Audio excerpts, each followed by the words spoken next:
And it's about creating opportunities and empowering people to kind of achieve their own aspirations and dreams, really. Homelessness is a symptom, it's not a cause. There's always an underlying reason why every person individually has become homeless.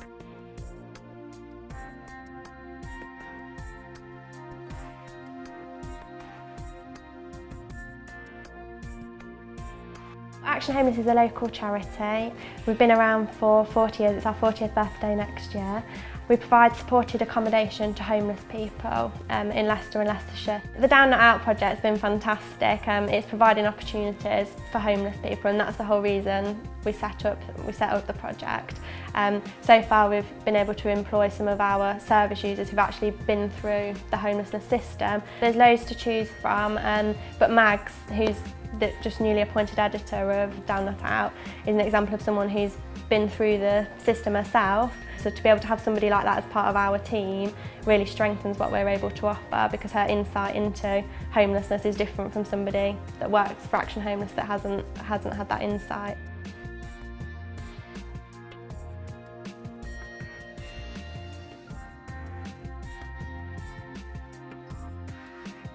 About 4 years ago, a legal technicality left me with nowhere to stay. I was given legal notice. I'd suffered a bereavement at the time, and my family they don't live close or anything, so I didn't really have anyone to turn to for support.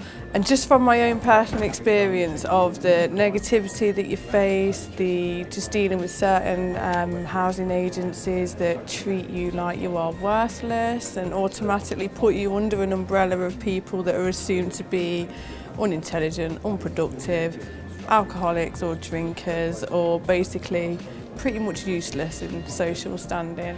From somebody who's got a really good qualifications, who has always managed her own tenancy, raised her children by herself, done all these things all on her own, I was infuriated, and that's 4 years ago, and I'm no less infuriated by those stereotypes today. We were approached by Rob Parkinson, the CEO of Action Homeless. He'd only been in position about 4 months, I think, and he had a desire to start an in-house service user-generated newsletter, building on the Citizen's Eye model of a news agency. Why don't we have a news agency about homelessness, which we could approach other sector providers to have input to?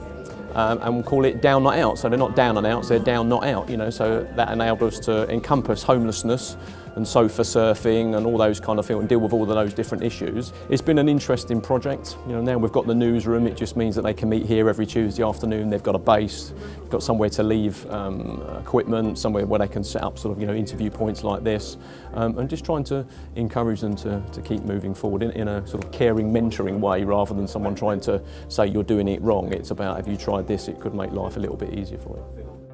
When I first started, I thought my job was going to be very much involving volunteers and getting volunteers to write stories and articles and putting them together into some kind of product, either a website or a magazine. A lot of the years actually meant me writing stories and articles. Down Not Out for me has broadened my experience quite considerably.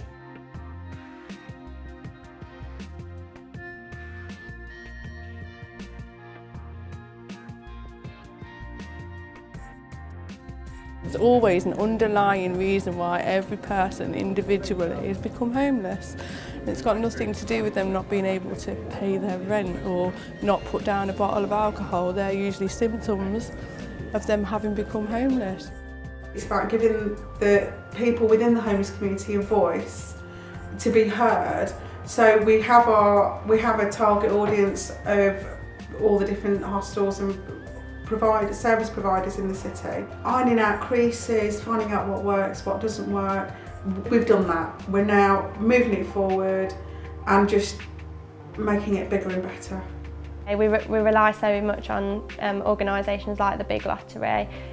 Projects like Down Not Out obviously cost money to run, and through the finances that we have in, we wouldn't be able to run such projects. Hopefully people will listen, or even if they don't usually listen, if they are having trouble with the housing or with homelessness, they know where to go, they know who to listen to.